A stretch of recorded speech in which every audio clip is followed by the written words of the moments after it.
Get Your Shit Together, by Sarah Knight. This summary is brought to you by Hook My Book. The author talks about how having shit happen can be a good thing because it forces you to face your problems head-on. It can be scary, but it's also a chance for change. People often struggle with what to do with their lives, particularly those who have achieved some level of success.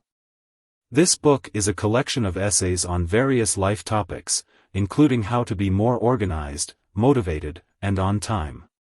It also offers advice on how to overcome everyday bullshit and focus on bigger dreams. Mental decluttering is the process of discarding and organizing the things in your life that are causing you stress or that you don't use or enjoy. It can be done on your own, or you can work together with others to help clear your schedule and make room for the things that matter to you. Winning is getting what you want out of your time on planet Earth, whatever that entails. It could be the house, job, car, partner, or hairstyle of your dreams. Winning happens when you translate dreams into action and your actions change your reality. It's living your best life, not denying anyone else there. Strategize, focus and commit. The process of getting your shit together and winning at life in 3 steps. 1. Strategize, by setting a goal and making a plan to achieve that goal. 2. Focus on completing each chunk of the goal, one at a time. 3. Commit to completing the goal, and do what is necessary to make it a reality. Getting your shit together is like keeping track of your keys, phone, and wallet. With each of these 3 little things, you can do a bigger thing, such as unlock your house or order food or buy a ticket. They are essential life accessories. Your keys are the ability to strategize, they unlock the next steps. Your phone is the ability to focus and make those calls. Your wallet represents commitment, this is when you put your real or metaphorical money where your mouth is, to follow through on your plan. You need a plan to achieve your goals.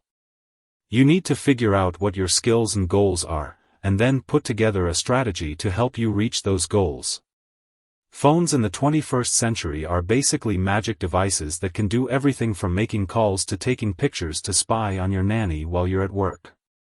With this one little device, you can manage your entire life, work, dating, travel, and banking, but you can only use your phone to do one thing at a time.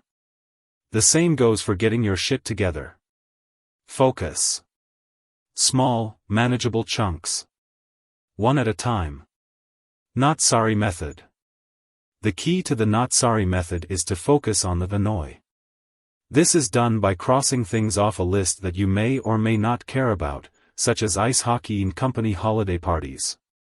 The same concept can be applied to getting your shit together. For example, if you are unhappy with your job, you can set a goal to not be employed by a corporation. Goal setting. The author tells readers that they should start by setting small goals and working their way up to more difficult ones. She gives the example of a person who lost their job and is now struggling to find a new one. The person should first set the goal of finding a new job. After the job is found, the person should set the goal of finding a job that is a good fit for them. She also suggests setting realistic goals and not based on someone else's standards. Holding yourself up to an unreasonable standard is no way to win in life. It's okay to lower the bar a tad, especially when you're just starting out. Goal setting is important for managing time and getting work done. You need to develop a good understanding of time and figure out how much time it will take to complete a task. You can use a must-do list to keep track of what needs to be done. You can use the power of negative thinking to motivate yourself to complete tasks. Finally, you need to commit to the goals and start working on the tasks. Time management. Time is the mothership from which 2 competing forces, prioritization, impulse control. The author says that to have success in anything, you need to have good impulse control. This is something that can be difficult to achieve, but it's necessary if you want to be successful. Impulse control should not be confused with distraction, which comes at you from all sides, when you least expect it, and in many forms. It's hard to fight distraction because you can't control all of the scenarios in which it exists. But impulses to eat ice cream for breakfast, to stay huddled in bed rather than sweating it out in a gym, are all noted, processed, and acted upon by you. Manage inbox. The author says you need to purge your inbox to make sure you never have to deal with it again, and that it may take a whole day or a week to do. You should also focus on scheduling time to do this, and be prepared to commit to it. If you have a lot of emails, you can do a 10% purge to start and then set aside time to deal with them during the week. If you have fewer emails, you can do a must-do list to prioritize which emails you should respond to. Responsibilities and relationships. Responsibilities include taking care of yourself, such as getting vaccinated and maintaining a healthy lifestyle, as well as fulfilling obligations to others. Relationships involve communicating with others, treating them fairly, and being considerate. People maintain relationships by putting in the effort, and improving or dissolving relationships depends on how the relationship is being used. If the relationship is being used to maintain or improve, then it is worth it. If the relationship is being used to dissolve, then it is not worth it. In order to improve or maintain a relationship, one must focus on being the best partner they can be, back and forth, in perpetuity. This is done by tapping into one's inner competitiveness and committing to doing nice things for each other.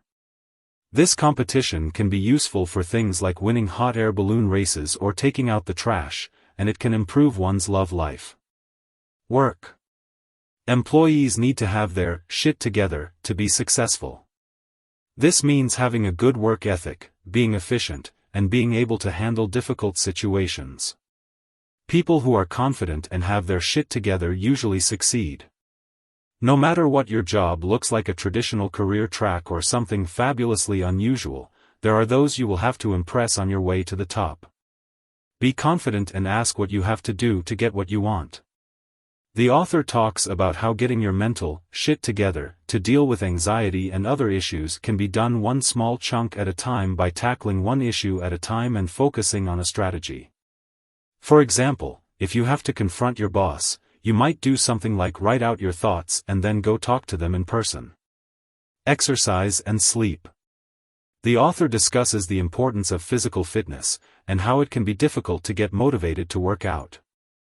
She points out that, while it may be easy to watch an ab roller infomercial in your sweatpants, this is not actual exercise.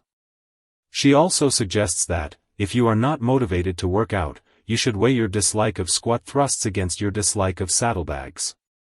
Finally, she advises readers to get their shits together and to understand that, without the proper amount of sleep, their life is significantly shittier. You need sleep, and you need it regularly, and you need to protect it like a mother lion protects her cubs. Finally, the author discusses how she believes that being selfish is a good thing. You can't give of yourself to others if there's nothing left of yourself to give, can you? End of the summary. Thanks for listening.